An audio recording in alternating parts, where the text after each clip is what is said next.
मध्य प्रदेश की जमीन से राहुल गांधी ने एक भाषण दिया था और अपने भाषण में एक लाइन को बार बार दोहराया था। वो लाइन थी कि लंगड़े घोड़ों को रिटायर करने का समय आ चुका है, जिसके बाद चर्चा होने लगी मध्य प्रदेश में कि कांग्रेस पार्टी में अब दिग्विजय सिंह और कमलनाथ जैसे दिग्गज चेहरों की अब जरूरत नहीं है। क्या अब दिग्विजय सिंह और कमलनाथ को रिटायर हो जाना चाहिए?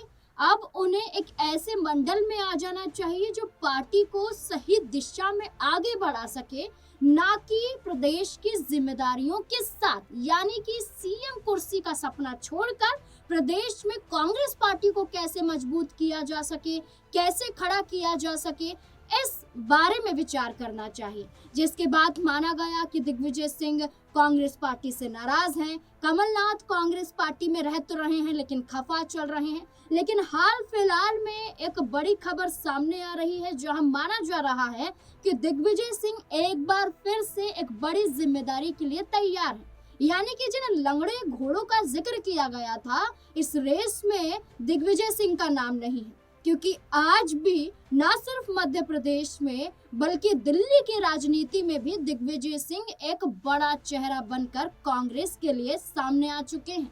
अपने 56 साल के राजनीतिक सफर में दिग्विजय सिंह ने ये साबित भी किया है। मध्य प्रदेश के 2 बार के मुख्यमंत्री रहे हैं और राज्यसभा में 2 बार सांसद रहे हैं। अब चर्चा है कि क्या दिग्विजय सिंह तीसरी बार भी राज्यसभा के सांसद बनना चाहेंगे। इस बीच में राज्यसभा में बीते कुछ दिनों पहले विदाई समारोह के दौरान दिग्विजय सिंह अपने राजनीतिक सफर की चर्चा करते हुए, अपने सफर को याद करते हुए, अटल जी का जिक्र करते हुए भावुक होते हुए भी नजर आए थे। और इस भावुक क्षण में क्या कुछ उन्होंने कहा था, आप भी सुनिए। माननीय सभापति महोदय,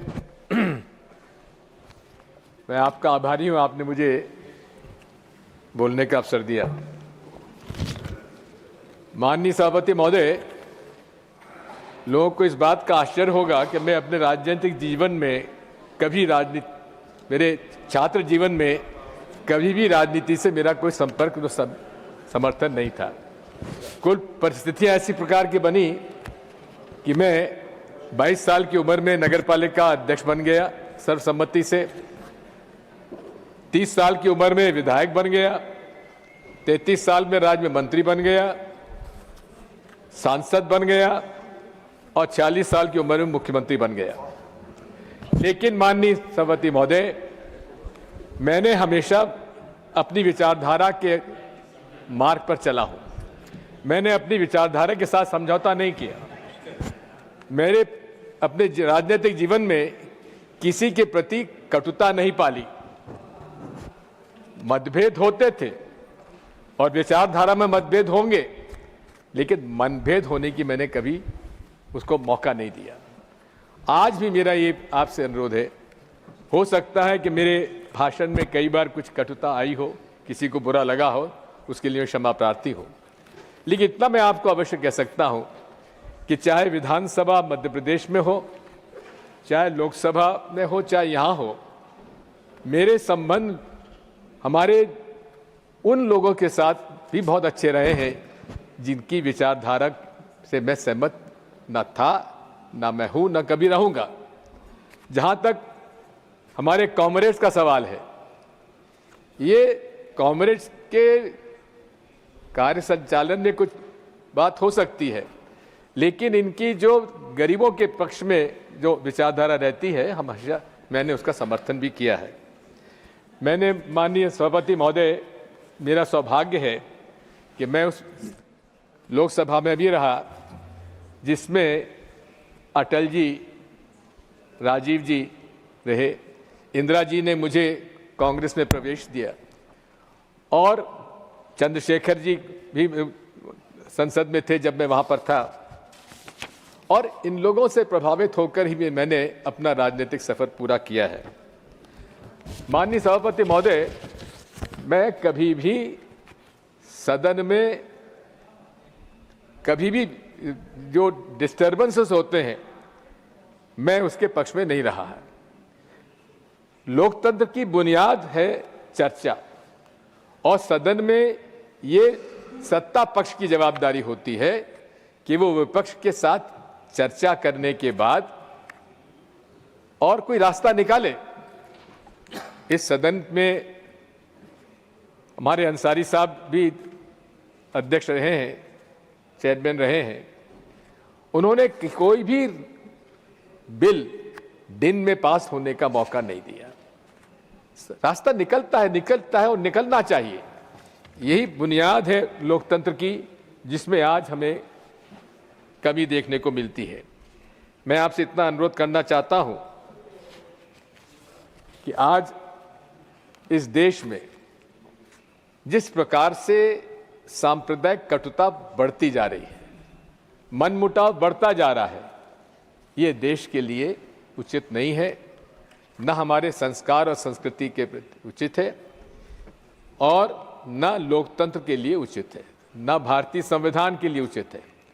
मैं आज आपसे इतना ही अनुरोध करूंगा कि मैंने अपने राजनीतिक जीवन में अपना रास्ता खुद तय किया है और ये मैं आभारी हूं आज कांग्रेस पार्टी का, जिन्होंने मुझे हर सदन में आने का मौका दिया।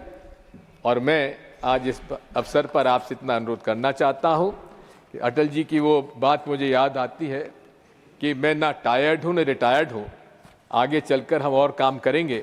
लेकिन आज इस समय मैं उन सभी माननीय सदस्यों के प्रति आभार व्यक्त करता हूं जिन लोगों ने मेरे लिए अच्छे शब्दों का प्रयोग किया। और मैं विश्वास दिलाता हूं कि मैं अपने राजनीतिक जीवन में, जैसा कबीर कह गए थे, कबीरा खरा बाजार में सबकी मांगे खैर, ना काहू से दोस्ती ना काहू से बैर। धन्यवाद। दिग्विजय सिंह ने अपने विदाई समारोह में तो कहा कि उनका सफर अब खत्म होता है, अब वो राज्यसभा के सांसद के तौर पर नहीं रहेंगे। लेकिन आपको बता दें कि 9 अप्रैल को उनका राज्यसभा का जो कार्यकाल है वो समाप्त होगा।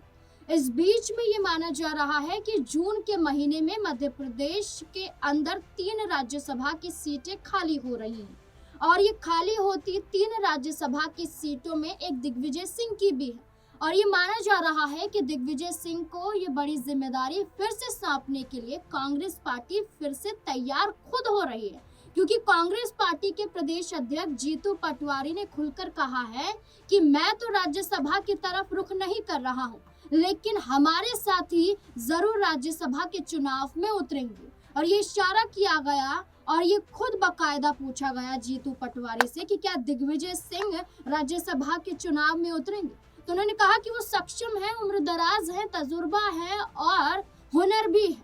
दिग्विजय सिंह को लेकर कांग्रेस आलाकमान का जो फैसला होगा वो सर्वोपरि होगा।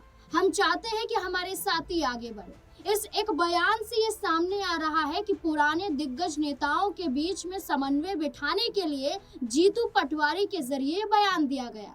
ये कहा गया कि नाराजगी दूर हो और साथ ही साथ ये बड़े चेहरे अभी भी कांग्रेस पार्टी के साथ जुड़े रहें, इसलिए ये पूरी चर्चा है कि किसी भी नए चेहरे को राज्यसभा के लिए आगे नहीं किया जाएगा। वो चेहरा पुराना ही होगा और इसमें फिर से दोहराया जा रहा है कि दिग्विजय सिंह हो सकते हैं फिर से राज्यसभा की रेस के लिए। अब देखना होगा कि दिग्विजय सिंह ने तो विदाई के दौरान अपने आंसुओं के साथ अपने सफर को खत्म करने की बात की, लेकिन कांग्रेस पार्टी के जरिए कई नेताओं का ये कहना कि उनका आना लाजमी हो जाता है, जरूरी हो जाता है। अब देखना होगा दिग्विजय सिंह ये फैसला करेंगे कि मैं राज्यसभा जाऊं या फिर नहीं। आपको क्या लगता है, जाना चाहिए या नहीं, या अब मध्य प्रदेश की राजनीति तक सीमित रहना चाहिए, यानी कि अब मध्य प्रदेश में आगामी विधानसभा चुनाव के लिए दिग्विजय सिंह को कमर कस लेना चाहिए और खुद को कहीं ना कहीं सीएम चेहरे के तौर पर आगे करना चाहिए। अगर यहाँ पर बात करें 1993 से लेकर 2003 तक उनका कार्यकाल रहा था और बड़ी जिम्मेदारी मध्य प्रदेश में सीएम के तौर पर निभाई है। अब देखना होगा कि क्या होगा, क्या दिग्विजय सिंह को फैसला करना चाहिए दिल्ली फिर से जाने का या फिर मध्य प्रदेश में रहने का। आपको क्या लगता है, अपनी राय कमेंट सेक्शन में जरूर दें।